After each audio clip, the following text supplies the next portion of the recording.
mengikuti diseminasi pemahaman dan penerapan budaya positif yang akan saya lakukan.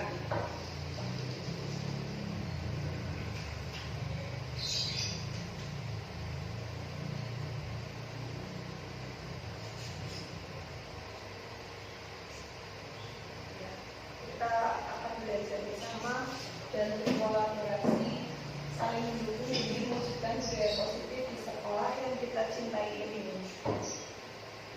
Tujuan pendidikan menurut Ki Hajar Dewantara yaitu menuntun segala kodrat yang ada pada anak-anak agar mereka dapat mencapai keselamatan dan kebahagiaan yang setinggi-tingginya. Kemudian menurut KHD memposisikan seorang guru sebagai seorang penuntun yang bisa membantu persemaian benih-benih budaya yang akan menjadi cikal bakal peradaban yang membangun karakter bangsa Indonesia sebagai bangsa yang berbudaya dan berkeberagaman. Budaya positif sendiri di sekolah nilai-nilai serta keyakinan-keyakinan dan kebiasaan-kebiasaan di sekolah yang berpihak pada murid agar murid dapat berkembang menjadi pribadi yang kritis, penuh hormat dan bertanggung jawab. Pengembangan budaya positif dapat menumbuhkan motivasi intrinsik dalam diri anak untuk menjadi pribadi yang lebih bertanggung jawab dan berbudi luhur serta berakhlak mulia. Di sini ada pertanyaan pemantik. Setuju atau tidak setuju? Yang pertama, hukuman dapat mendisiplinkan anak. Kira-kira setuju atau tidak? Kemudian hukuman yang positif, sekali. Kemudian hukuman dengan hal positif seperti membaca atau membersihkan halaman sekolah dapat meningkatkan disiplin anak. Yang ketiga, dengan memberi penghargaan dapat meningkatkan motivasi belajar anak. Kemudian topik dalam eksplorasi konsep yaitu yang pertama disiplin positif dan nilai kebajikan universal, dan yang kedua teori motivasi, hukuman dan penghargaan serta restitusi. Yaitu dalam budaya kita makna kata disiplin yaitu sesuatu yang dilakukan oleh seseorang pada orang lain untuk mendapatkan kepatuhan. Kita cenderung menghubungkan kata disiplin dengan ketidaknyamanan karena membuat sesuatu yang tidak biasa menjadi terbiasa, jadi agak awalnya pasti akan berat. Itu dijelaskan bahwa teori kontrol atau teori pilihan menurut William Glasser bahwa disiplin itu ada 4 poin. Kemudian Anda tidak bisa mengontrol orang lain, hanya Anda yang bisa mengontrol diri Anda sendiri. Kemudian semua perilaku memiliki tujuan, model berpikir menang-menang, kolaborasi dan konsensus menciptakan pilihan-pilihan baru. Terus yang paling ujung yaitu realitas kebutuhan kita berbeda. Kita berusaha memahami pandangan orang lain tentang dunia. Setiap orang memiliki gambaran yang berbeda. Nah, di sini makna disiplin sendiri yaitu belajar mengontrol diri dengan menggali potensi yang ada pada diri kita sendiri agar tercapai tujuan mulia, yaitu menjadi seseorang yang kita inginkan berdasarkan nilai-nilai yang kita hargai. Dan ada teori motivasi, ada 2, yaitu motivasi ekstrinsik dan intrinsik. Yang pertama yaitu untuk menghindari hukuman, untuk mendapatkan imbalan. Kemudian untuk menghargai diri sendiri ada nilai kebajikan universal, dan kemudian terjadi sebuah keyakinan kelas. 5 posisi kontrol, di situ ada penghukum, pembuat rasa bersalah. Misalkan ketika murid kita misalkan ada yang datang terlambat atau tidak mengerjakan PR, itu sikap kita itu kadang-kadang ada 2, ya secara tidak sadar kita lakukan. Yang pertama yaitu seperti penghukum, teman silakan keluar jangan luar. Nah itu di perasaan anak itu seperti kayak burung rumahku gitu. Padahal tanpa sadar kita hanya berusaha mendisiplinkan anak untuk kedepannya tidak mengulangi lagi. Kemudian membuat rasa bersalah sama seperti tadi, teman dan pemantau. Jadi kita memposisikan diri bisa menjadi teman, bisa menjadi hanya pemantau saja. Yang kelima yaitu manajer, sebagai manajer, dan bisa diatasi 5 posisi kontrol itu dengan segitiga restitusi, yaitu dengan menstabilkan identitas. Kita menanyakan dulu baik-baik ke anak apa penyebab dia melakukan kesalahan, misalkan tidak lupa membawa semalam tidak mengerjakan atau harus main di mana, nah itu kita pengaruh jangka pendek dan jangka panjang. Nah, di sini ternyata memberikan penghargaan ke siswa itu juga berefek negatif. Jadi akan menurunkan kualitas. Jadi anak-anak yang pintar, yang sudah biasanya itu merasa gitu. Terus anak-anak yang nggak bisa juga jadi mesti sih kayak terus ya sih. Misalkan si A terus yang dapat karena dia yang pintar, yang akurat tahu untuk misalkan seperti itu. Jadi dapat mematikan kreativitas anak. Jadi anak yang sebenarnya tadinya nggak bisa jadi tambah males, jadi tambah lama kayak paling dia terus yang dapat si A terus gitu.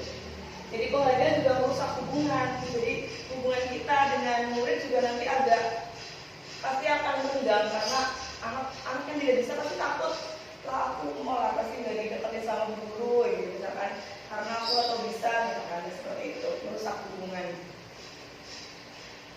Kemudian bentuk program pendidikan dalam memberikan apresiasi atau pengakuan perlu diingat beberapa hal: memberi dukungan secara khusus, pemberian pengakuan pribadi, memberi pengakuan kepada semua murid secara bergantian, serta memberi pengakuan secara konsisten, fokus pada proses.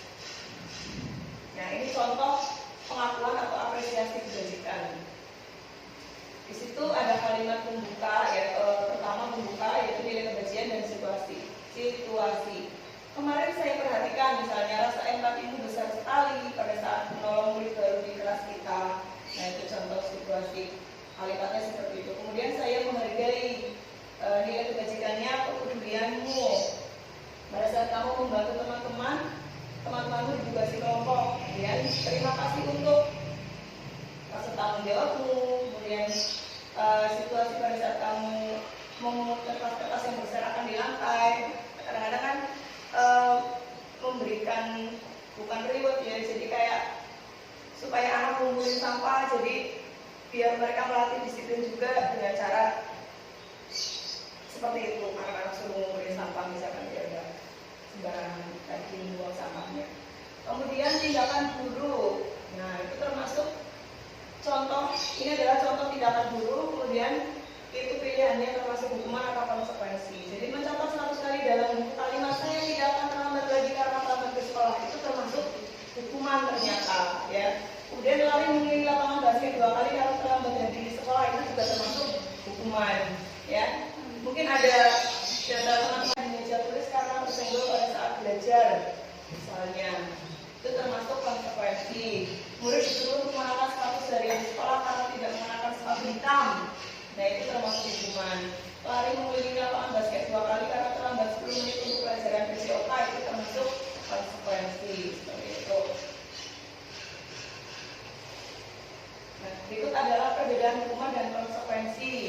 Hukuman itu yang menyakitkan yang harus terjadi, sedangkan konsekuensi sesuatu yang harus terjadi, membuat anak sakit ya, baik fisik maupun hati, mangkal ya anak kalau kita berikan hukuman. Sedangkan kalau konsekuensi itu membuat anak merasa tidak nyaman dalam jangka waktu pendek, nanti hanya saat itu aja, habis itu lupa. Anak membenci kedisiplinan, misalkan anak menghargai disiplin dan konsekuensi, berupa paksaan, stimulus anggapan. Yang kelima, mendorong anak menyakiti diri sendiri kalau hukuman. Kemudian kalau konsekuensi, mendorong anak agar mudah menyesuaikan diri. Hukuman merupakan konsep diri yang buruk dan konsekuensi merupakan konsep diri yang baik. Anak belajar untuk menyembunyikan kesalahan. Anak belajar untuk mematuhi peraturan. Nah, kemudian hukuman bisa membuat marah. Anak membuat marah, rasa bersalah, dipermalukan serta tidak dihargai. Gitu. Kehilangan hak, dibuat tidak nyaman, diasingkan untuk sementara atau time out. Itu ada teori identitas gagal, itu termasuk yang hukuman, itu bisa ada 3 macam ya, bersifat negatif, netral, dan positif. Nah, di sini kita sebagai guru berusaha untuk bisa memberikan memberikan identitas sukses bagi siswa yang positif atau bersikap netral. Jadi ketika kita menghukum anak itu sebenarnya bukan menghukum, tapi anak gimana caranya dia bisa disiplin. Gitu. Jadi tidak terlihat seperti menghukum anak.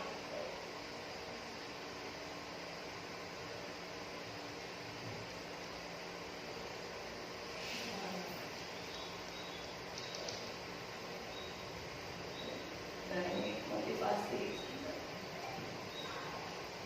perilaku manusia, yaitu yang merupakan motivasi yang timbul pada diri seorang secara sadar atau tidak sadar untuk melakukan suatu tindakan dengan tujuan tertentu. Kemudian kalau konsekuensi mendorong anak agar mudah menyesuaikan diri. Hukuman merupakan konsep diri yang buruk dan konsekuensi merupakan konsep diri yang baik. Anak belajar untuk menyembunyikan kesalahan.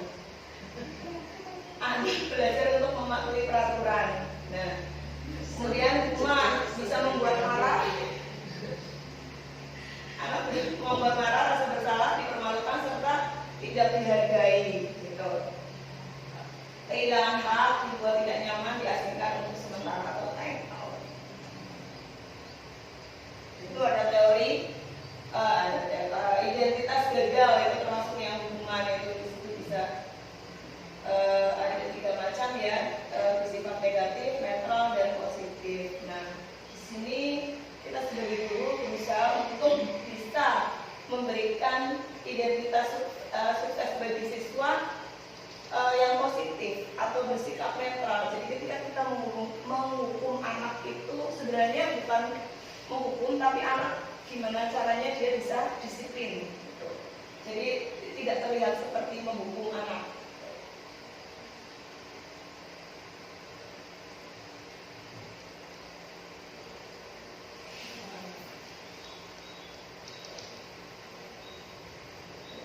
Nah ini motivasi perilaku manusia, yaitu yang merupakan motivasi yang timbul pada diri seorang secara sadar atau tidak sadar untuk melakukan suatu tindakan dengan tujuan tertentu. Yang pertama yaitu menghindari ketidaknyamanan dan hukuman, untuk mendapatkan imbalan atau penghargaan dari orang lain, kemudian untuk menjadi orang yang mereka inginkan dan menghargai diri sendiri dengan nilai-nilai yang mereka percaya.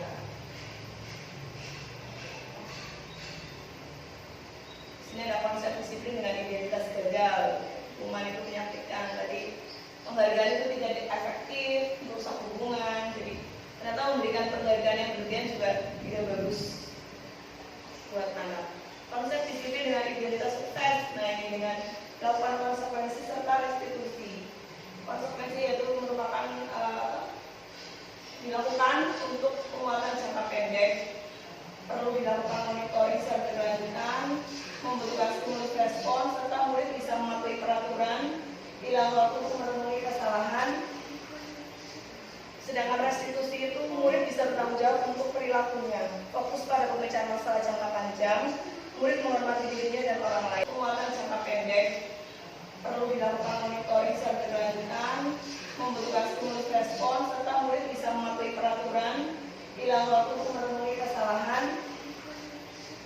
Sedangkan restitusi itu murid bisa bertanggung jawab untuk perilakunya, fokus pada pemecahan masalah jangka panjang, murid menghormati dirinya dan orang lain. Kemudian adanya teori kontrol, dirinya memegang kontrol dan murid bersemangat memperbaiki kesalahan.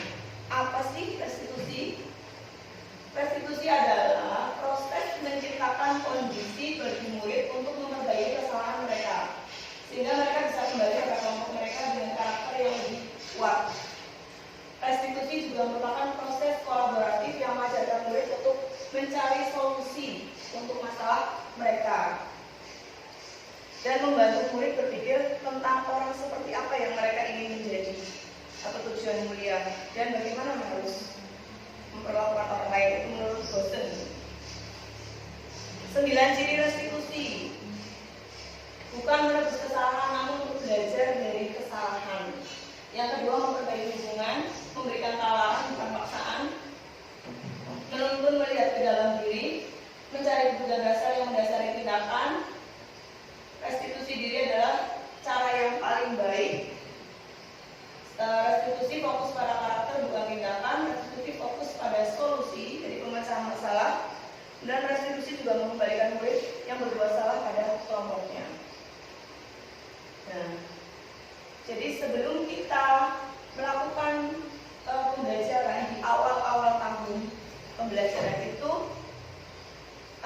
sebaiknya, alangkah baiknya kita membuat keyakinan kelas.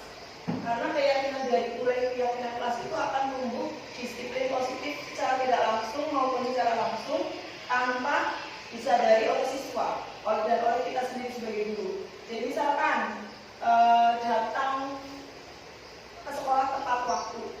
Nah, mau tidak mau terkondisikan kita juga sebagai gurunya harus seperti itu. Jadi jam sekolah itu kapan sih waktunya? Jam 7. Berarti kan paling tidak maksimal jam 6.59 kita sudah ada di sekolah. Gitu. Jadi ini harus dilakukan secara konsisten, kemudian berkelanjutan dan berproses, tidak bisa langsung instan. Begitu. Di situ dari keyakinan kelas itu, pertama mulai dari peraturan kelas, kemudian keyakinan kelas akan terjadi lingkungan positif dan akan menghasilkan budaya positif yang menjadi sebuah kebiasaan tentang tepat waktu mengucapkan salam, kemudian menjaga kebersihan sekolah, berdoa sebelum dan sesudah kegiatan, aktif dalam belajar dan tertib, membuat kesepakatan kelas seperti kami guru dan murid yang saling menyayangi. Nah, itu yang mana saya kira yang keyakinan kelas. Jadi datang tepat waktu itu udah peraturannya, itu yang disebut dengan keyakinan kelas. Jadi kalau peraturan itu selalu kembalikan buku ke tempatnya, nah itu termasuk peraturan. Tapi kalau keyakinan kelas itu kita berusaha bertanggung jawab. Gitu. Kalau sudah kata-katanya tanggung jawab, otomatis kan mengembalikan segala sesuatu yang ada di kelas sesuai ada tempatnya lagi posisinya, misalkan buku, kemudian meja, jadwal tiket akan berjalan seperti, jadi kita membuat itu seperti perintah tapi tidak memerintah gitu. Jadi keyakinan kelas seperti itu, dengan menghormati orang lain, saling berkomitmen gitu.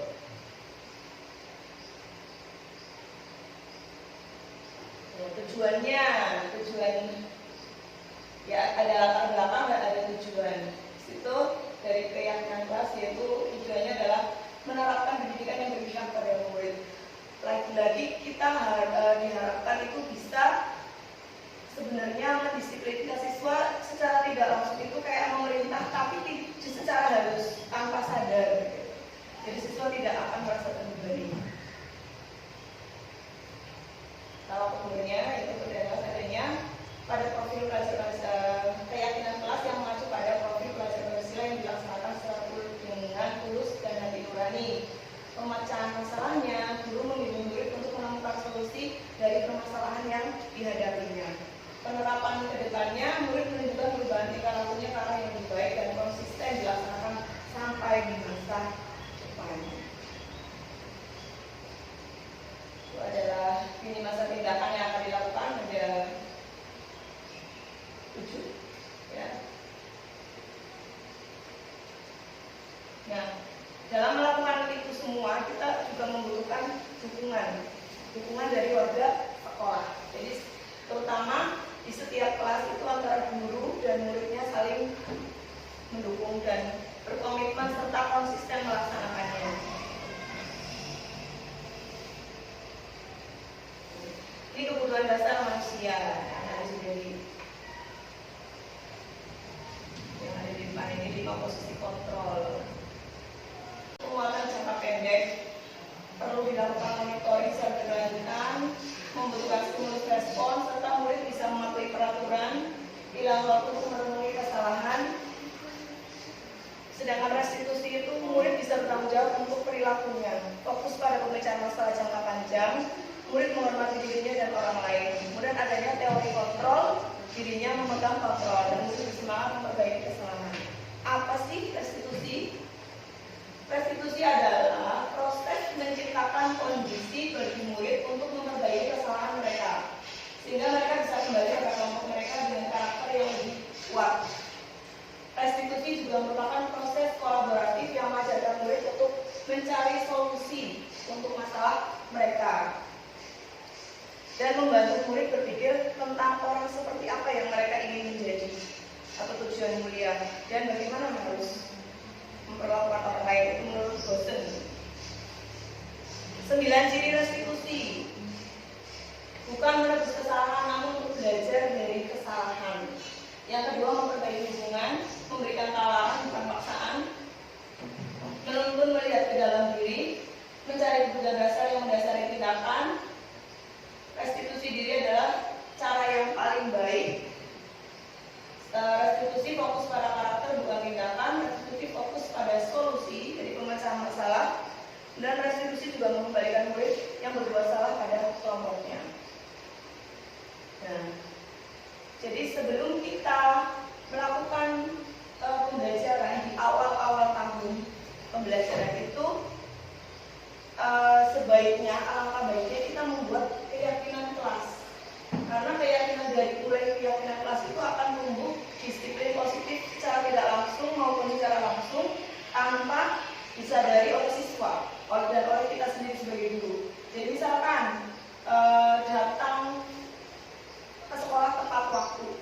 Nah, mau tidak mau terkondisikan kita juga sebagai gurunya harus seperti itu. Jadi jam sekolah itu kapan sih waktunya? Jam 7. Berarti kan paling tidak maksimal jam 6.59 kita sudah ada di sekolah. Gitu. Jadi ini harus dilakukan secara konsisten. Kemudian berkelanjutan dan berproses, tidak bisa langsung instan. Begitu di situ. Dari keyakinan kelas itu, pertama mulai dari peraturan kelas, kemudian keyakinan kelas, akan terjadi lingkungan positif dan akan menghasilkan budaya positif yang menjadi sebuah kebiasaan ya. Bermasalah itu dengan langkah-langkah melalui langkah-langkah segitiga restitusi. Murid yang bermasalah itu yang seperti apa sih? Misalkan pada satu upacara tidak memakai atributnya lengkap, datang terlambat, kemudian tidak mengerjakan PR dan lain sebagainya, atau tidak disiplin berpakaian. Nah, itu pertama dengan menstabilkan identitas, kemudian memvalidasi tindakan yang salah, setelah itu menanyakan ke keyakinan. Ini contoh menstabilkan identitas. Jadi kita ceritakan dulu, jadi anak sebelum kita panggil, kita tanyakan dulu menggunakan bahasa dan kalimat yang tidak seperti menghukum atau kalau di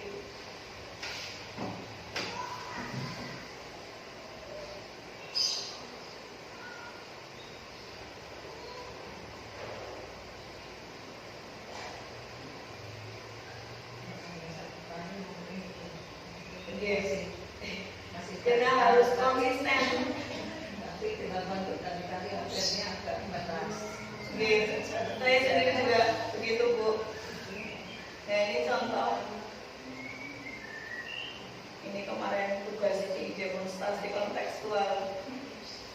Ini ada yang mau berperan. Di sini ada Al dan Hana yang datang terlambat. Dibuat ya.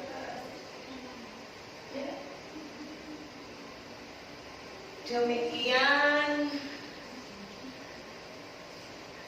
ya, tidak usah ditampilkan semuanya. Terima kasih atas perhatian dan keikhlasan hatinya untuk mengikuti diseminasi budaya positif yang saya lakukan untuk memenuhi tugas saya di pendidikan guru penggerak. Assalamualaikum warahmatullahi wabarakatuh.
kita buat untuk kelas kita sendiri. Kamu bisa menuliskan hal-hal yang ingin kamu sepakati bersama di sini, ya, di dalam kelas kita. Kamu silakan tulis, kemudian nanti satu-satu maju ditempelkan di atas. Jadi papan tulis, silakan tulis. Jadi datang ke kampus itu mengerjakan PR. Yo, yang tadi guru katakan. Yo. Ya. Disiplin.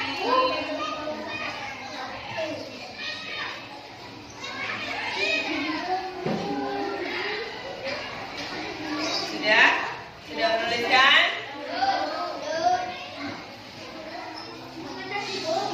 Kenapa? Satu aja. Yuk, Pak. Dua ya? Dapat dua ya, satu-satu. Sudah? Ya, tuliskan.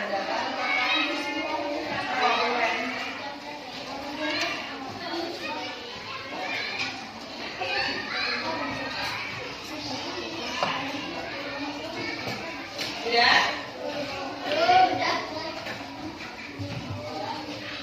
Ya, nanti tunggu sambil tunggu temannya yang belum. Dilihat lagi, kok ada yang salah. Oke.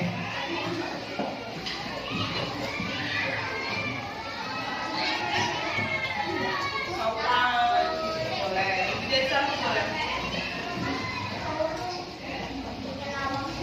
Saling menghargai, saling menghormati. Lebih dari satu boleh. Gak tahu semua.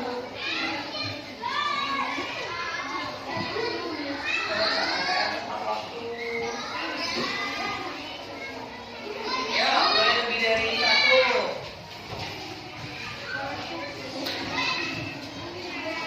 Boleh. Isi lagi semuanya.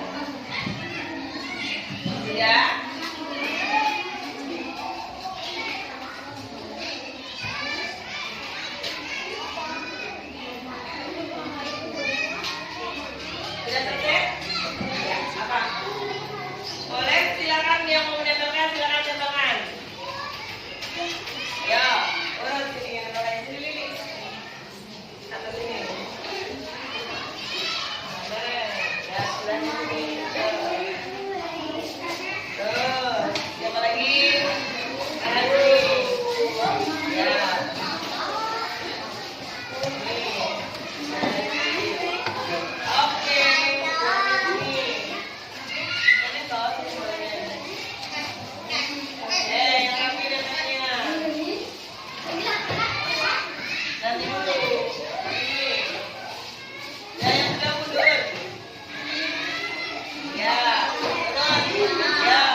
menghargai, saling menghormati, betul?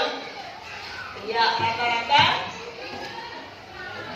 rata-rata semuanya sama ya, memakai baju sesuai jadwal, mengerjakan PR tepat waktu, disiplin memakai seragam bersekolah sesuai jadwal, berbicara sopan kepada guru atau teman, datang tepat waktu, tiket kelas sesuai jadwal. Tepuk tangan untuk kalian.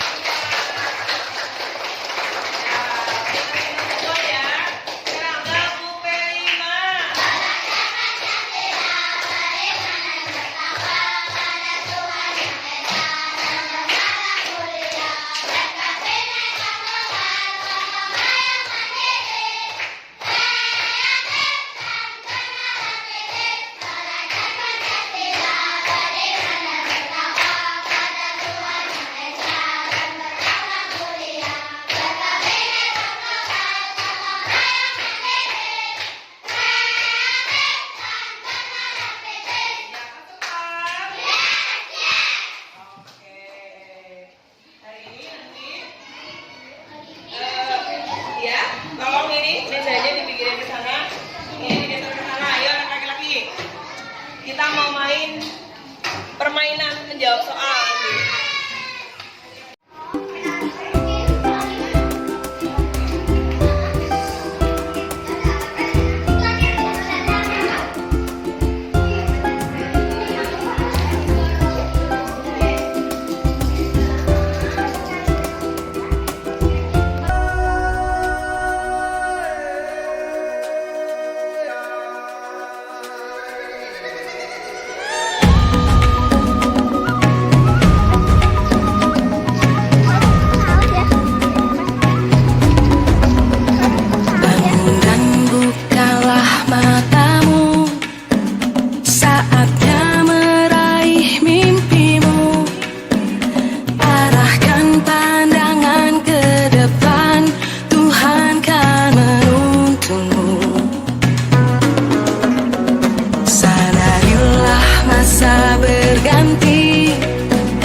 Assalamualaikum warahmatullahi wabarakatuh.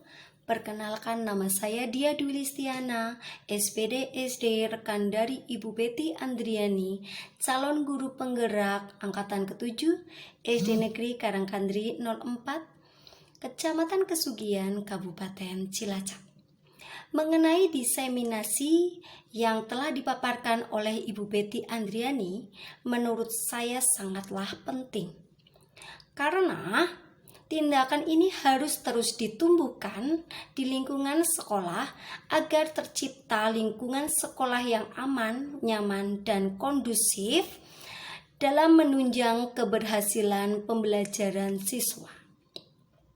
Dalam hal ini, peran guru sangatlah penting, yang bertujuan untuk menumbuhkan lingkungan sekolah yang mengedepankan nilai-nilai kebijakan universal yang sesuai dengan tujuan profil pelajar Pancasila. Demikianlah menurut saya. Wassalamualaikum warahmatullahi wabarakatuh. Assalamualaikum warahmatullahi wabarakatuh. Nama saya Bu Santi, saya mengajar di kelas 3, saya selaku rekan sejawat dari Bu Betty Andriani. Setelah saya mengikuti diseminasi budaya positif yang telah Bu Betty lakukan, banyak sekali ilmu yang saya dapatkan. Yang tadinya saya belum tahu, sekarang menjadi tahu, dan lebih paham. Di antaranya yaitu bagaimana cara atau langkah yang baik untuk membuat keyakinan kelas dengan melibatkan murid. kita sebagai guru jadi tahu dan mengenal posisi kontrol. Bagaimana cara menggali atau meningkatkan motivasi pada anak agar anak lebih bersemangat dalam belajar. Kemudian cara atau langkah melaksanakan segitiga restitusi dalam permasalahan yang dihadapi oleh siswa. Saya juga mendapat ilmu bagaimana mengetahui pentingnya menerapkan budaya positif di kelas ataupun di sekolah. Dari semua ilmu yang saya dapat dari diseminasi budaya positif yang disampaikan oleh Bu Betty, saya akan berusaha untuk menerapkannya dalam pembelajaran di kelas. Kedepannya, mudah-mudahan Bu Betty bisa membagikan ilmunya yang lebih banyak lagi kepada kita dan kepada teman-teman sejawat. Terima kasih. Wassalamualaikum warahmatullahi wabarakatuh. Assalamualaikum warahmatullahi wabarakatuh. Perkenalkan, nama saya Nurul Fajriati. Saya rekan sejawat dari Bu Betty Andriani. Menurut saya, adanya diseminasi budaya positif di sekolah itu bisa menumbuhkan karakter yang baik pada peserta didik. Nah, selain itu juga bisa menumbuh kembangkan sikap gotong royong pada peserta didik. Dengan adanya gotong royong, mampu menciptakan peserta didik dapat melaksanakan kolaborasi yang baik antar warga sekolah. Bisa menumbuhkan sikap peduli antara satu dengan yang lainnya. Salah satu penerapan budaya positif di sekolah kami itu adalah dengan menerapkan gerakan literasi, menyusun kesepakatan kelas sehingga mampu menciptakan suasana pembelajaran yang positif. Harapannya ke depan semoga Bu Betty Andriani terus menebarkan budaya positif yang lain yang lebih baik lagi demi sekolah kami tercinta. Terima kasih. Wassalamualaikum warahmatullahi wabarakatuh.